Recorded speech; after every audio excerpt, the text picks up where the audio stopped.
మీరు ఎన్నికల ముందు ఏం చెప్పారు? ఇవే మాట్లాడారా? రూపాయిన్నర కరెంట్ ఇస్తూ ఉంటే 55,000 రూపాయలు 55,000 సబ్సిడీ కనెక్షన్స్ ఆ రోజున ఇస్తే మీరు ఏమన్నారు?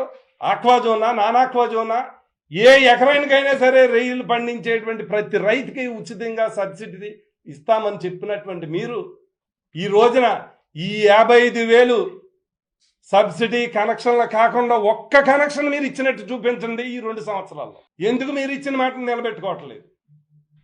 ఈ రోజున రైతుకి భారం కరెంటే. ఆ ఉద్దేశంతో ఆనాడు రూపాయిన్నర కరెంటుకి సబ్సిడీ ఇచ్చున్నాం. ఈరోజు మీరు ఒక్క కనెక్షన్ కానీ ఇచ్చున్నారా? కానీ ఈ రోజున ఈ ఫీడ్ కంపెనీలకు వత్తాసు పలుకుతూ ఉన్నారు, ఈ ఎక్స్పోర్టర్స్కి వత్తాసు పలుకుతూ ఉన్నారు. ఇప్పటికైనా మాట్లాడండి. ప్రజాప్రతినిధులను కోరుతూ ఉన్నాం, ఈ ప్రభుత్వాన్ని కోరుతూ ఉన్నాం, రైతుల పక్షాన్ని నిలబడండి. ఆ మంచి పేరు మీరే పొందండి. ఈ అపసార చట్టాన్ని మరింత బలోపేతం చేయండి. మీ కన్సర్న్లో ఈ ఆక్వా యాజమాన్యం ఉండే ఈ ఎక్స్పోర్టర్స్ ఫీడ్ యాజమాన్యాలు ఉండేటట్టు మీరు చూడండి, బాధ్యత తీసుకోండి. రొయ్యల రైతుల మట్టికి చిన్న చూపు చూస్తే రొయ్యల రైతుల పక్షాన వైఎస్ఆర్ పార్టీ పోరాటం చేయడానికి సిద్ధంగా ఉంది.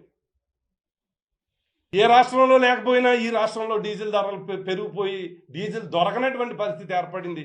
ఇవాళ పెట్రోల్ ధరలు పెరిగిపోయినాయి, డీజిల్ ధరలు పెరిగిపోయినాయి.